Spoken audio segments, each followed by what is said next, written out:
to the 28th Annual Provincetown International Film Festival. My name is Cassie. I'm the venue manager here at Town Hall.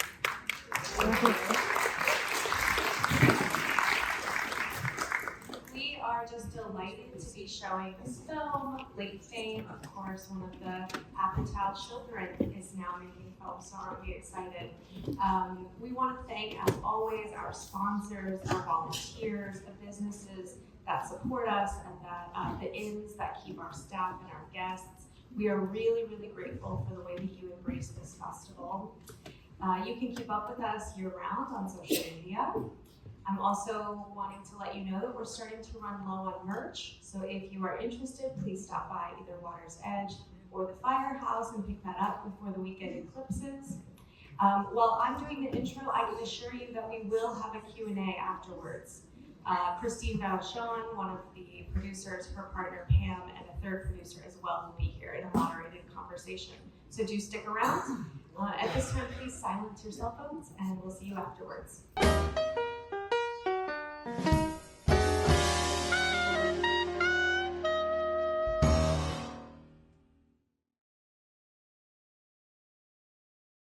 Curious how the project came to you guys, who sort of took the lead with it, and it's like a marriage is what I always say. It's like you have to not only love it, you gotta love it for life. What is it that? I'm just gonna say one thing first. This is really Mason's Q&A because he really produced the movie with Pam, and this is his first ever Q&A after a movie he produced. Aww. So please direct all your questions to him. I'm happy to stand up here in support of him. But what an extraordinary movie, right? Isn't it? Thank you. I want to be up here if it weren't for Christine, so I really, really appreciate that. But what popped for this for you when this came across your desk, or how did this come about? So we had actually worked with Sammy Birch, the screenwriter, before. She had written May December, which came to us as a spec script for Todd Haynes to direct. And so we went through a really wonderful collaboration with her previously, and this was her next project. And so after the rollout of May December, she had sent it to us, and obviously just her writing is so intertwined, and actually I find some similarities between May December and this film, the way that it twists the knife at the end, right? And so we were really just blown away by this, and of course wanted to jump on board. And when she brought it to us, she said, I really have this director in mind, similar to May December with Todd. I want it to be Ken Jones. And to be completely transparent, I had never seen Diane. I think Pam might have seen Diane once when it had come out, and we were like, totally, like, let's rewatch the movie, let's meet with him. We had started throwing out other ideas. We were like, what about this guy? What about that guy? And Sam was like, no, it has to be him. And now, after working with him, we are pleasantly going to be working with him again. We absolutely adore him, and he was the man for the job. But yeah, we were very excited when she had sent us this, and it just felt like a no-brainer. Yeah, I've seen it. Diane was a festival selection here, so I'm familiar with it. I can see the through line. I can see what she saw. What is it that spoke to you? What really jumped off the page for you when you read it that just made you that connected with you? For me, it was just the story, this intergenerational story, but also the concept of what does it mean to be an artist? Who gets to decide who an artist is? And when you lose the sense of maybe not passion, but you only feel validated through others' eyes. I think it's just so important, this discussion of being able to continue to produce and do the things that you love, no matter if you receive recognition or not. And so this conversation around fame, but also art and its, I guess, reachability to others, I thought was really, really interesting, but also it just felt so fun to cast. Like, I think it was so many roles, again, intergenerational, but having the Enthusiasm Society, being able to bring all this group of boys together that were on the rise and are now in a million other projects and popping off from the movie, but also to reteam with Greta and a wonderful part for Willem. It just felt like, oh, I really want to find the right people for this. Yeah, and then just from a producing standpoint, when it comes to casting and the DP and the look of the film, the music, the role you played with that, I mean, the collaborative role that you played with that. Well, the story about casting Willem was very interesting because I think LA, and he was sitting right next to Willem on a flight, and they had been talking and not about this film, just wherever they were coming from, and they had many mutuals, and struck up a friendship. And so when we were ready to cast, Ken was like, it has to be Willem. And when we sent Willem the script, the first thing that his agent called back and said was, on the flight with Ken, he had Arthur Schnitzel's Late Fame in his bag on the plane with him. Sure. And so when he got sent the script, he was like, I have to do this. And thankfully, he jokes, thankfully the script was good. But he basically said yes as soon as it was sent to him, just off of that sheer kismet connection. Doesn't that make you just think there's something in the universe that's pulling this all together? Absolutely. You're in the right place at the right time and doing the right thing. Yes. How is it producing? I mean, it was a joy. I think right now it's only becoming tougher and tougher to get these movies made. But it was wonderful. We actually shot most of it in New Jersey over 23 days and only 4 days of exteriors in New York.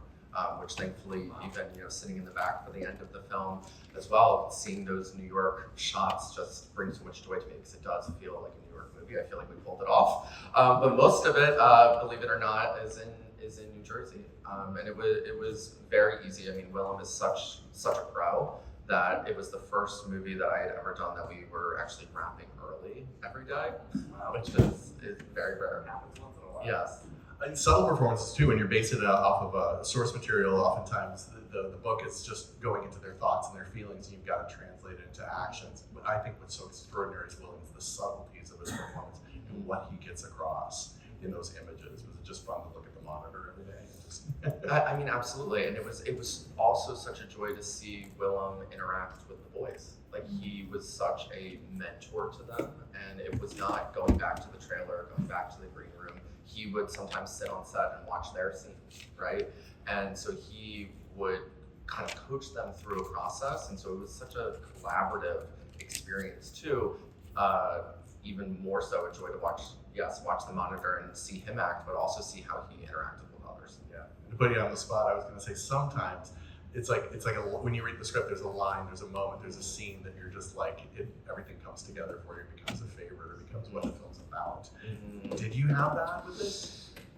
Maybe not. More than Mine is more of just the fun scene. Like, when the film was finally put together and I saw the first cut, it was Meyer's apartment. It's just hilarious. I feel like that is like the big kind of comedic back and forth, but just to see Edmund's performance kind of go toe to toe with Willow, and the way that it was edited, it cracks me up every time. I know a lot of those guys in my life, and so it was just amazing to see that portrayed, and it's just a fun one. I know that isn't really the heart of the movie, but it's my favorite scene. Oh, that's awesome. Oh, well, thank you. Cassie, I just want to double check because of the run up on time. How are we on time? A couple questions. I'd love to take a question from the audience. There's a microphone coming your way. Well, first of all, I supported this film. I absolutely enjoyed it. Very nuanced, and I love the play on irony. But my biggest question for you is: was there a specific roadblock in this film as a producer that stuck out as like something you had to get over, and then maybe like the highest high that was like the kernel you held on in order to get through those both kinds of producing? I think the orchestration of the exteriors in New York were tough. They were, because we were low budget, a small crew, but also taking up such a large space in Washington Square Park, and having to deal with all of the moving parts and guilds that came to visit set that day were probably the toughest, but the highest high, maybe Greta's performance and her just doing it over and over and over again and never getting tired, and was singing all over set the whole day, and making jokes, and just made it look easy. It's really good. Yeah. It's is there another question? Yep. Hi, wonderful job. Really, really beautifully deep film. I'm curious as to, did you feel that the hope left the young people and ed, or was it more of an acceptance of where they were each at? I always view it as an acceptance. I think that the journey actually inspires a newfound hope. That afterwards, that yes, he accepts that maybe it was a facade, but he learned something about himself that he's able to take with him. I'd like to believe that he continues to, even though he did not go through with writing the poem at the end, that he does pick up the pen again on his own. And so I found it to be a newfound hope, but also, yeah, a journey that he had to go through in order to get there. Well, before we wrap up, how was the first Q&A? Wonderful. Okay. Awesome. Well, thank you for making this wonderful film and sharing it with us. Congratulations on the work. The last question I always ask is, how can we support it moving forward? It'll be in theaters August 7th. Okay, tell your August friends. 7th, New York and LA, and expanding elsewhere after. Thanks, guys. Thanks again.